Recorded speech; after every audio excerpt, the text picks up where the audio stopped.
There's something I've been needing to say, something the world needs to hear. It's not just about technology or medicine or innovation.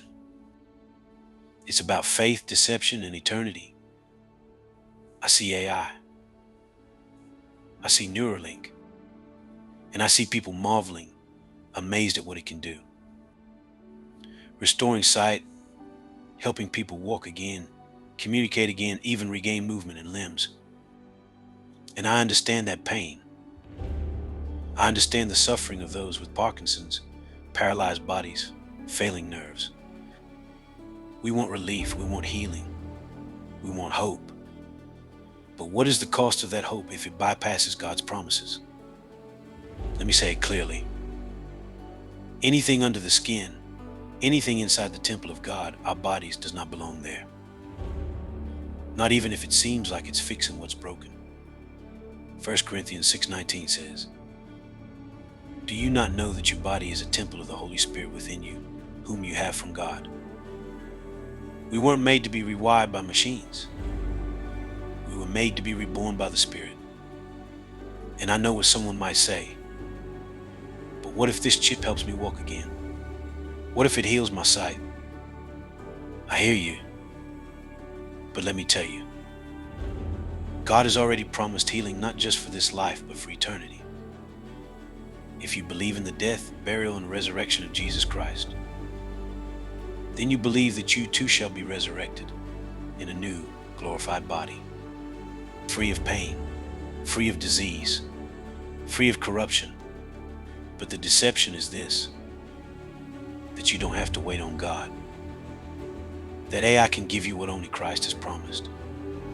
And so many will fall for it because they want the miracle now instead of trusting the eternal promise.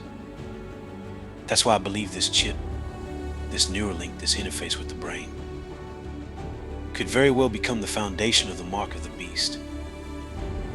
In the first 3.5 years of the tribulation, the world will marvel. They'll say, "Look what this tech can do." People will line up praising it, depending on it, because it seems human controlled, helpful, maybe even miraculous.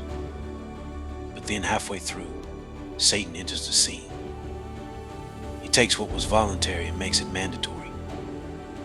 He takes what was helpful and makes it demonic. The chip is no longer just a tool. It becomes a seal of worship, allegiance, and control. And those who received it, those who placed their trust in it, will not be able to turn back. That's why God says, "Depart from me, I never knew you." Because if you truly believed in His Son, if you believed in the resurrection, you would have never needed a chip in your brain to restore you. You would have waited on the Lord. You would have endured. You would have been raised in glory, just like Jesus Christ of Nazareth. So hear me today.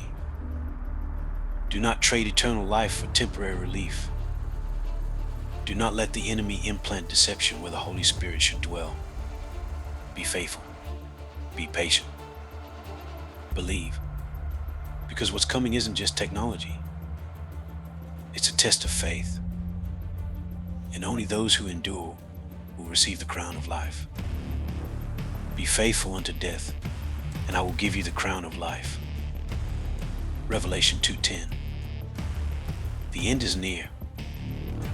The hour is late. The revelation of His word will not come back void. Are you ready?